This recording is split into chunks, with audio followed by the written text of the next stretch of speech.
این برادر عزیزی ما گویم در بلای زن گرفتار است. زنی بد در سرای مردی نکو، اندرین عالم است دوزخی او. زنهار بد قرین بد زنهار، و قنا ربنا عذاب النار.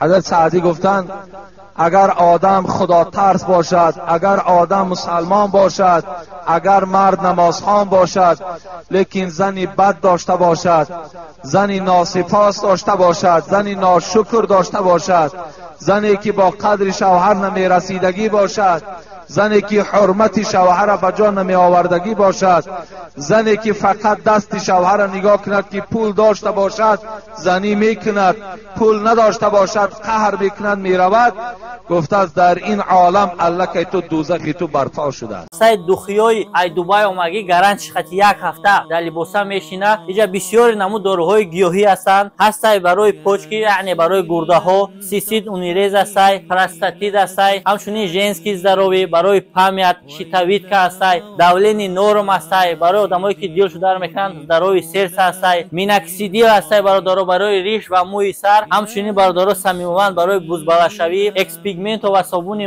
مور برای آدمایی که در روشون مارشی ندارن، همچنین برای آدمایی که کسل ویتیلیگو میشوند، مردم ما تست میگن برای ویتیلیگو هستای برادرها. سلام دوستان، امروزها ما و شما از بارهای وزنی تنقیزی میکشیم.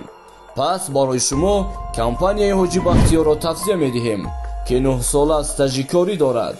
با طریق دستفکه بارهای شما را از جای زیستتان گرفته با ماشین‌های بارکش جای کرده ساق و سلامت با خواست الله با شهر وحدت، دوشنبه، کلوب، نورک، قرغانتپه، دنغره و اینچنین شهر واسع. معلوماتی بیشتر با رقم‌های روی اکران بوده تماس بگیرید. شخصانی که خواهش گذشتن سرحد قزاقستان را از شهر مسکو دارند برای شما بهترین کمپانی را توصیه می‌دهیم. کمپانی دارای ماشین‌های زمانوی است. شما را آمده از جای زیستتان گرفته با سرحد قزاقستان برده و ساق سلامت با خواست الله آورده میرسانند. در دکومنت‌ها یگان مشکلی باشد خودشان حل می‌کنند. و خوبی کمپانی در این است که برای زنها امکانیت رفتن را داده است. با ماشین‌های مخصوص و راننده زن باشد. از نام شبکه حاجی میرزا گپ زنید برای شما تخفیف کرده می شود. معلومات بیشتر با رقم های روی اکران بوده تماس بگیرید.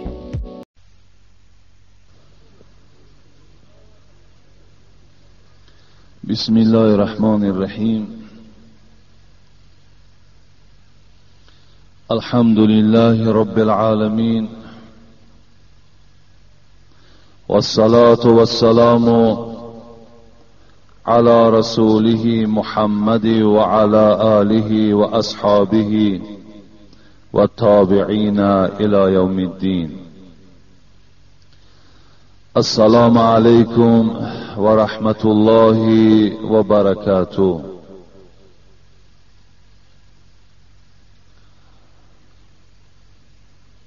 حضرت عمر خیام می‌فرماید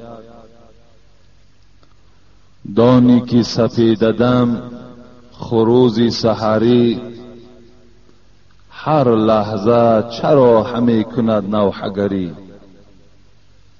یعنی که نمودن در آینه صبح، از عمر شب گذشت و تو بی خبری. از حیات ما و شما هم از اون جمعه تا این جمعه باز الحمدلله که 7 روز دیگرش کم شد، سپری شد. این معنای او را دارد که ما و شما باز 7 روز دیگر به سوی مرگ نزدیک شدیم. خدای مهربان در دوام این 1 هفته ای که از حیات ما سپری شد، از حیات ما سپری شد، هر یک سهو، هر یک لغزش، هر یک کمبودی که در این 1 هفته از حیات ما گذشت، خدای مهربان با فضل و کرم خود جمیعشان را مغفرت بنمایی.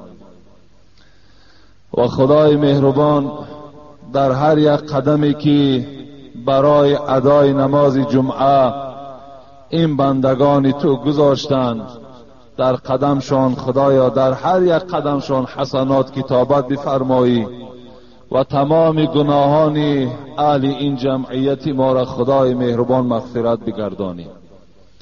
و خدایا باز این جمعیت ما را تا هفته دیگر صحت و سلامت نگه بداری.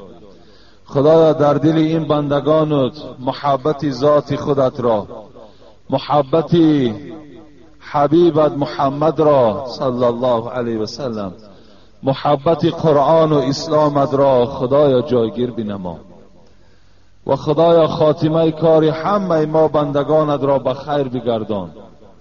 خدای مهربان با ایمان آمدیم، با ایمان حیات برده ایستاده ایم و خدایا برای ما چنان این دولت ایمان را ارزانی فرما که تا که خاتمه کار مانم، سفر آخرت مانم با ایمان باشد.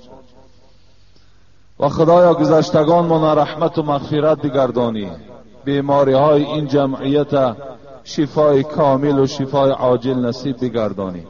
تمام مسافران این دولت تاجیکستان ما را خدایا صحت و سلامت به خاندانشان برسانی. رهبر دولت رئیس جمهور خدا عمر دراز و توفیق با رفیق و از همه آفتها خدایا در حفظ امانت نگه بداری. آمین یا رب العالمین. الحمدلله که ما و شما در اطراف 5 صفت مؤمن که 5 جمعه یا 4 جمعه صحبت داشتیم، فکر میکنم که انشاءالله ما از این 5 صفت مؤمن آگاه شدیم و مفصلا با خبر شدیم و بازم این ما و شما فهمیدیم که با در آخر در اطراف باز نشانه های مؤمن که صحبت داشتیم، فقط در آخر برادران عزیز پیش از آنی که من به این سوالهای شما جواب بگردانم همین گفتنی هستم که خداوند در قرآن برای تمام مؤمنها گوشزد میکند: انما المؤمنون اخوة فاصلحوا بین اخویکم واتقوا الله لعلكم ترحمون. یا ایها الذین آمنوا لا يسخر قوم من قوم عسى ان يكونوا خيرا منهم ولا نساء من نساء عسى ان يكون خيرا منهن ولا تلمزوا انفسكم ولا تنابزوا بالالقاب بئس الاسم الفسوق بعد الايمان ومن لم يتب فاولئك هم الظالمون. خداوند در این آیت قرآن برای تمام مؤمنها سپارش میدهد. چی سپارش است؟ این سپارش را تصور کنین که بر ذمه هر کدام شماست. تمام همین جمعیتی که الحال در همین مسجد نشسته این سپارش پروردگار به ذمه هر کدام شماست. اگر ادا کنین شما در نزد خداوند جزای نیک میگیرین. اگر نام مؤمنی داشته باشین لکن از این سپارش ها شما دور باشین، عمل نکنین، در نزد پروردگار پاداش خوب نمیگیرین. خداوند میگوید به درستی این که مؤمنها باید که با یکدیگر برادر باشند. انما المؤمنون اخوتون، باید مؤمن ها، باید کسانی که امروز دعوای میکنن که ما بنده خدا هستیم، ما امت رسول الله هستیم، ما کتاب داریم به نام قرآن، این کسان دعواگر باید که با یکدیگر برادر باشند. نوابسته شما در یک محله زندگی دارین، نوابسته شما در کدام شهر زندگی دارین، این به شهر، این به کوچه وابستگی ندارد. در هر جایی که یک مؤمن هست، یک مسلمان هست، وی برادر ما و شما به حساب می رود. در هر جایی که حیات به سر می برده باشد.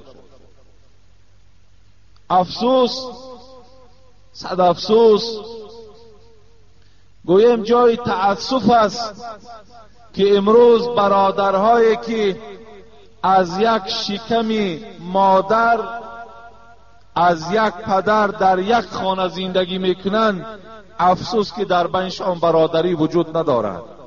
چه جایی که من صحبت کنم برای آن برادرانی که در همسایگی زندگی میکنند، چه برای آن کسانی که گویم در کوچه دیگر، در شهر دیگر زندگی دارند.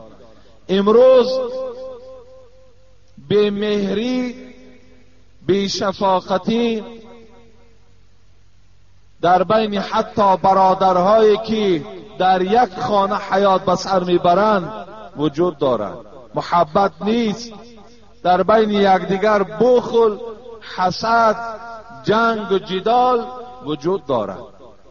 اینها از جمله کسانی به حساب می روند که سپارش پروردگارشون اجرا نکرده ایستادند. الله سپارش می دهد انما المؤمنون اخوتون، شما هم باید اخوه باشین، برادر باشین. از شما بزید آیت قرآن برآمد دارین، با یکدیگر برادری نمیکنین، با یکدیگر مهر، با یکدیگر دوستی ندارین. خواه از پشت فرزندهاتان، خواه از پشت زنهاتان، خواه از پشت مال و ملکتان، برادریتان حتی که بریدگی با یکدیگر قهری هستید. این معنای او را دارد که شما به آیت قرآن و سپارش پروردگار عمل نکرده ایستاده اید.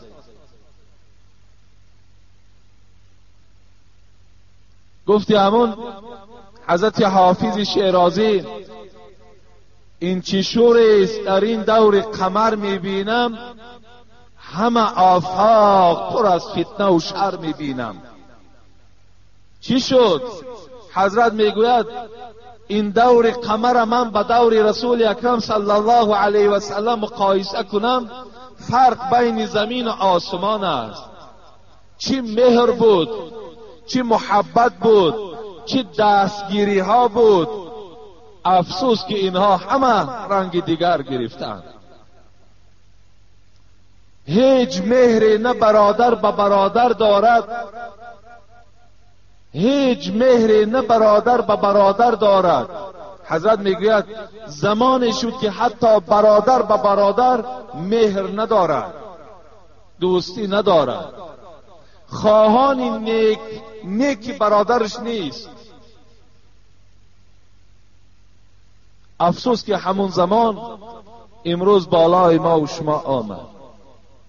امروز ما در چندین محاکمه های اکه و دادر که گویم از یک شکم مادر به دنیا آمدن، در جنگ و جدال اونها اشتراک کردیم.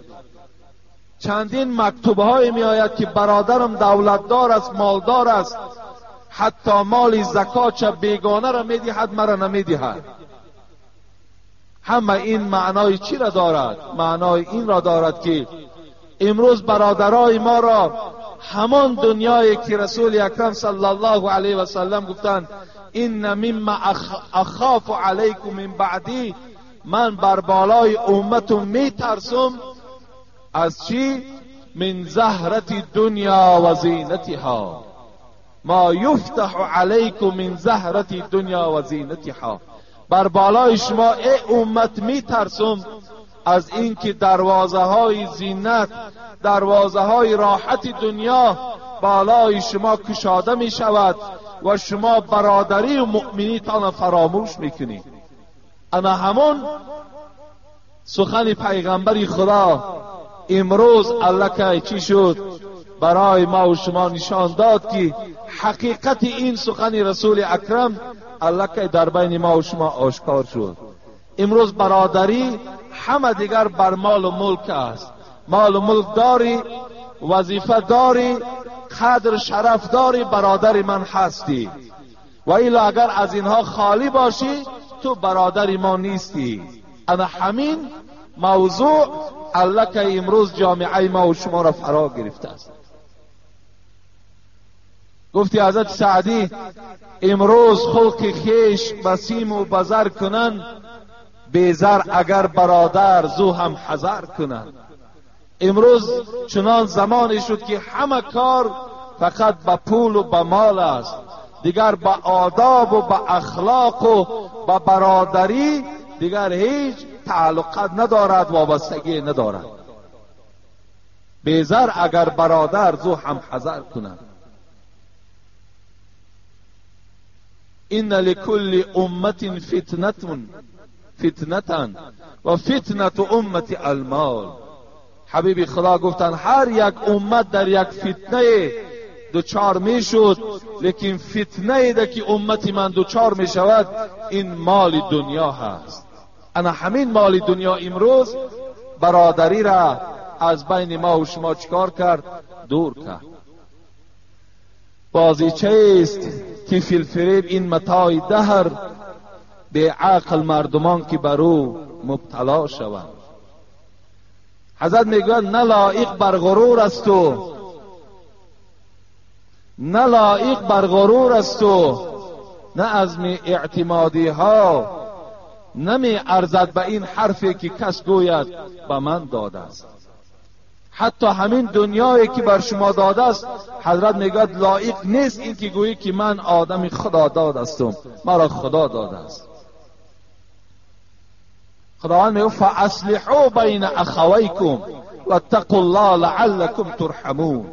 شما اگر در بین برادراتان قهرگی وجود داشته باشد، بی مهری وجود داشته باشد، مؤمنهای دیگر پروردگار میگوید وظیفه دارند که اینها را آشتی درآورند، در بین اینها محبتشان پیدا کنند، در بین اینها جنگ و جدال باشد جنگ و جدال اینها را خلاص کنند. این حالت در پروردگار شما را در رحمت خود شامل میگرداند. در تمام آیات باز خداوند به مؤمنها باز ندا میکند یا ایها الذین آمنو، ای کسانی که شما مؤمن هستین، لا یسخر قوم من قوم عسى ان یکونوا خیرا منهم. میگوید پروردگار ای کسانی که دعوای ایمان دارید، شما حق ندارید که یک قوم دیگر تان مسخره کند. شاید این که آن قومی را که شما مسخره دارید و از شما دیده بهتر باشد. الله میگوید شما حق مسخره کردن هم ندارید. مسخره چیست؟ مسخره این از حساب غرور و تکبری می شود که یک برادر مسلمان ما و شما مسخره میکنیم، به حال او میخندیم، اینا میگوید مسخره.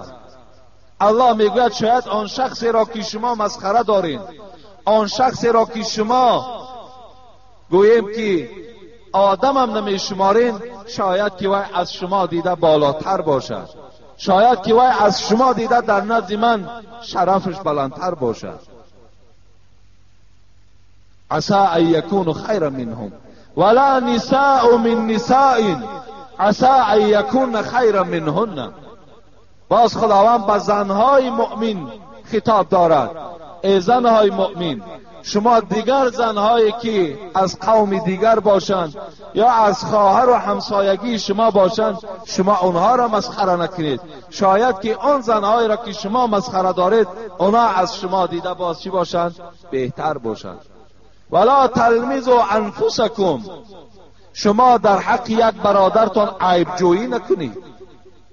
شما عیبجو نباشید، شما طعنه کننده حال یک برادرتان نباشید که چگونه که امروز انا همون طعنه جویی، همون عیبجویی در مردم مسلمان و مؤمن ما و شما به نهایت رواج دارد.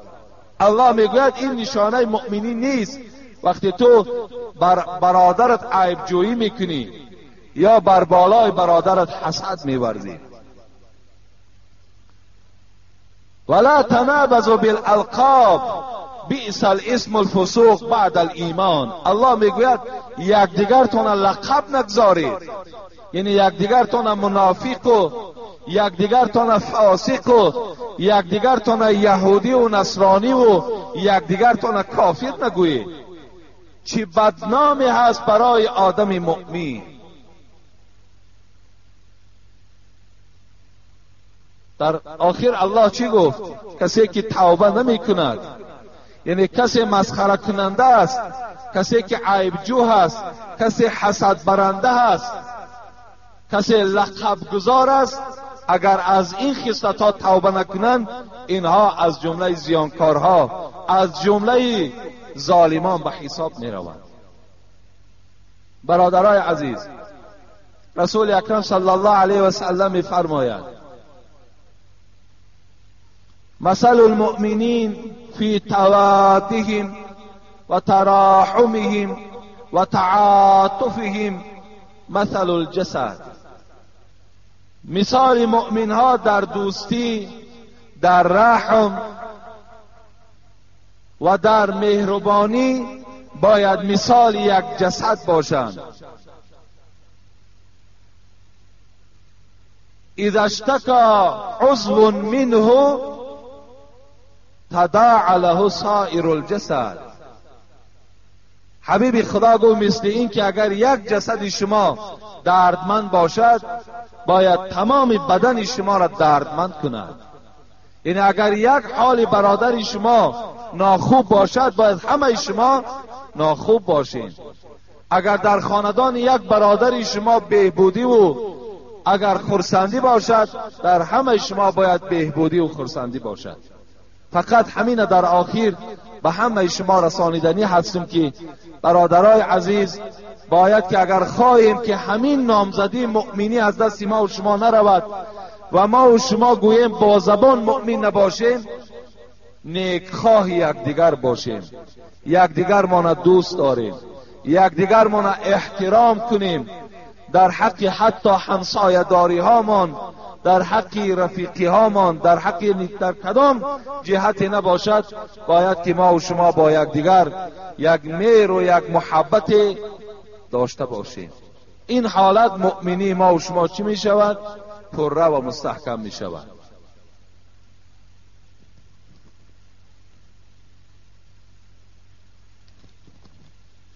السلام علیکم داملای عزیز. حاجی مرزا، از شما خواهش دارم که اگر زنی که فرزندش از دنیا گذشته است در مابین عصر و شام یگان چیز بخورد درست است یا نه؟ از آن جمله آب. با سوال ما التماس جواب گردانید. ما یک گروه مادران شما هستیم. اصلا همین فتوا هم از حساب همین زنها گوییم که منتشر می شود و بسیاری جوانها و مردهایی که علم ندارند آن چیزی که همون زنهاشان میگوید الکی اونها قبول میسازند. حالان که هر یک فتوایی را که شما میشنوید باید که آمده از عالمها پرسید، یا همون زنی که برای شما یگان فتوایی را میگوید آیا یگان دلیل دارد یا ندارد. بین عصر و شام خوردن هیچ ضلال ندارد. در بین عصر و شام شما هر طعام نباشد، چه آب باشد، چگونه چی طعام نباشد از حلال کرده های پروردگار، همش برای شما درست از خوردن گیرید، هیچ زیان و ضلال ندارد. این مسئله و این فتوایی را که امروز میگویند کودک میده‌ای که اگر از خاندان ما و شما گذشته باشد، اگر در بین عصر شام ما و شما آب نوشیم این کودک را از خوردن حوض کوثر منع میسازند، این بالکل دروغ است. این تماما یگان اساس علمی ندارد.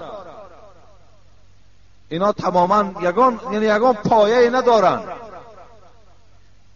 حالا که خداوند وقتی از ما و شما طفل از دنیا میگذرد وی چنان یک مرتبه بلند دارد که روز قیامت باز شفاعت کننده در حق پدر و مادر می شود.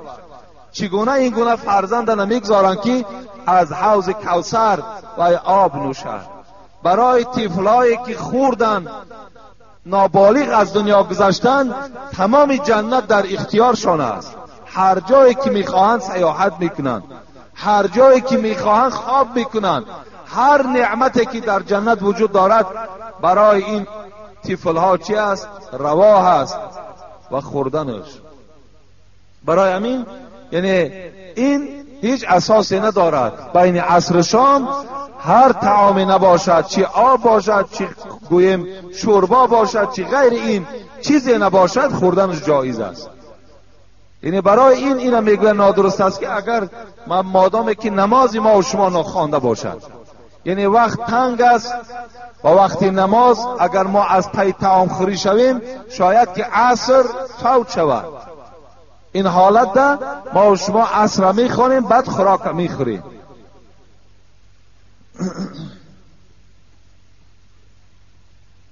السلام علیکم اکای حاجی میرزا، من یک سوال دارم. من یک دختری را با ستر با حیا کردم و میخواهم که او را با نکاح خود درآورم. آدمان میگویند که به جای پیر حساب میخورد. شما یک روشنی اندازید. مخلص اشدی شما از کاریز. در حق ما یک دعای خیر کنید. خدای مهربان شما را باز غیرت اسلامی تان زیاده کند که این گونه دخترهایی که از ما و شما هستند و با دلالت شما آنها صاحب ستر شوند، صاحب حیا شوند. خوش به حال همه برادران و مادران و پدرانی که برای دخترهاشون با حیا کردن سعی و کوشش دارند. این پیر شما حساب نمیخوره. اگر گویم پیر شما هم که حساب خوره و بیگانه باشد نکاح وی درست است، باکی ندارد. اگر برای شما شوهرهای مثال شوهرهای هستند که خودشان بی سوادن و زنهاشان عالمه هستند، زنهاشان قرآن خوان هستند، زنهاشان مسئله خوانند، زنهاشان حدیث میخوانند، اگر همون شوهرهاشان هم که تعلیم دهند و یا ثواب میگیرند، این معنای را ندارد که در این بین نکاح او بریده میشود یا اینکه این زن مثال گویم که پیر شوهرش به حساب خورد و دیگر شوهر دست این زن قپیده نتواند. نه، دیگر اینا اساس ندارند. برعکس باش ثوابش در همین است و تعلیم کردن میگیرد. این ثواب گویم زن ثواب میگیرد، شوهر هم ثواب میگیرد و در زندگی اینها هیچ نقصی پیدا نمیشود. بگذار وای پیری وای هم باشد لیکن زن این مرد به حساب میرود. اگر تمام علم اسلام به شوهر تعلیم هم که کند تا حال حق شوهر ادا کردگی نیست. تا حال شوهر همون شوهری است که الله الرجال قوامون علی النساء خواند. مرد اگر چنده که از زن تمام علم هم که اگر آموخته باشد، این مرد خداوند رئیس خانه خواندگی هست. این همان رئیس است، این همان حق را دارد که حبیب خدا گفتند ان اعظم الناس حقا علی المرأة زوجها. بزرگترین حق بالای زنها حق پدر و مادرش نه بلکه حق شوهرش نیست. برای همین درست از زندگیتان دوام دادن گیرین، هیچ باکی ندارد. اگر کدام دختری را که شما با ستر کنین، با حیا کنین و خودتان نکاح کرده گیرین، خوش به حالتان درست است، صحیح است، هیچ زلالی ندارد. مکتوب ها را خیلی مختصر نویسید. السلام علیکم و رحمت الله و برکاته. حاجی میرزا، من یک چند سوال دارم و میخواهم که فوراً بر من جواب گویید. من از سال 1993 این جانب نماز میخوانم ولی سوره های دراز را نمیدانم. حضرت الحمد، قل هو الله، تبت، انا اعطینا، لیلاف، قل اعوذ را میدانم و خلاص. برادرای عزیز، پیش از آن که تمام این خوانم، این سوره ها الحمد نام ندارن. این سوره سوره فاتحه هست، سوره اخلاص است، سوره مسد است، سوره کوثر است، سوره قریش است، سوره فلق است، سوره ناس است. شما نامهای سوره را از یاد کنید. آخه همه گپ یاد گرفتین، یکدیگرتون تهمت کرده میتونین، یکدیگرتون غیبت کرده میتونین، یکدیگرتون دشنام داده میتونین، خبرهای دروغ از تمام مکان گرفته میتونین. پس همین چی است که مثال سوره الحمد نه بلکه سوره فاتحه، سوره قل هو الله نه بلکه سوره اخلاص، سوره تبت نه بلکه سوره مسد، سوره قل اعوذ نه بلکه سوره فلق یا سوره ناس، سوره لیلاف نه بلکه سوره قریش. اینا هر کدامش نام دارن. باید شما این نام ها را دانید.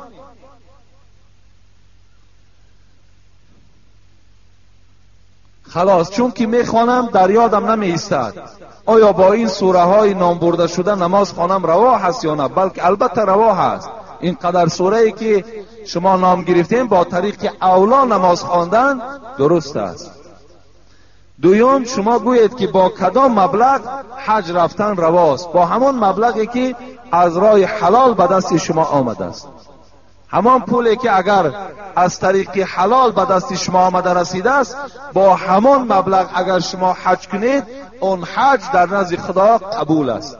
و الا حدیث صحیح پیغمبر وجود دارد، هر حجی که اگر شما از پول حرام ادا میکنین، شما ثواب حج یافتگی نیستین، فقط حج از گردن شما ساقط شد، لیکن از ثوابش چیزی برای شما رسیدگی نیست.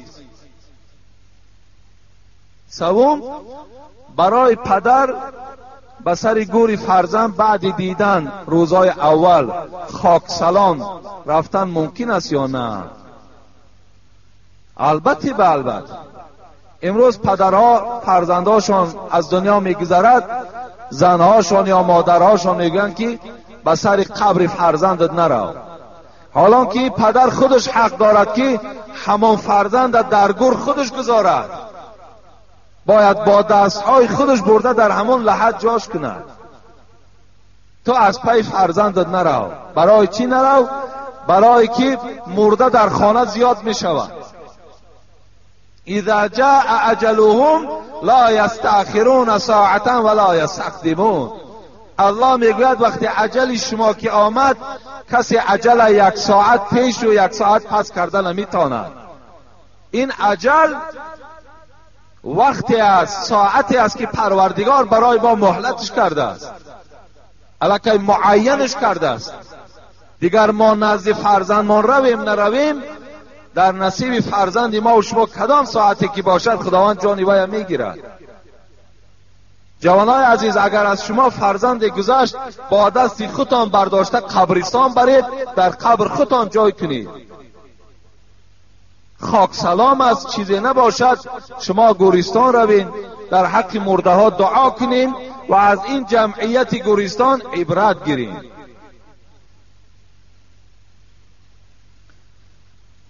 چرا اینقدر در مسجد، مدرسه امر معروف و گفته های نیک گفته می شود؟ در بین آدمان مهر و محبت، خصلت نیک، خب رفت و آی، خبرگیری بیمار، برادری، پدر و فرزندی، همسایگی نیست. چرا این طور؟ پیشتره این خیل نبود که عیب در چیست؟ اینقدر امر معروف، اینقدر پند و نصیحت، درهای مدرسه همه کشاده، مسجدها همه کشاده، عالمها همه در موعظه. چرا مهر و محبت پیدا نمی شود؟ چرا برادری نیست؟ چرا فرزندها پدرها را احترام نمی کنند؟ چرا پدرها نسبت فرزندها رحم و شفقت ندارند. چرا این گونه هست؟ این برادر از ما سوال کردند. اولا من اینا گفتنی هستم که خداوند در قرآن میفرماید یا ایها الذین آمنوا لما تقولون ما لا تفعلون کبر مقتا عند الله ان تقولوا ما لا تفعلون. خطاب بر تمام همون واعظها دارد، عالمها و پیشواها دارد. چرا خود میگویید لیکن خود عمل نمیکنید؟ زمانی که شما میدانید و نمیکنید در نزد پروردگارتان عذاب و غضب خیلی زیاد منتظر شما هست. امروز در اصل بعضی همون پیشواهایی داریم که موعظه میکنن، مردم هم میفهمانند لیکن خودشان عمل نمیکنن.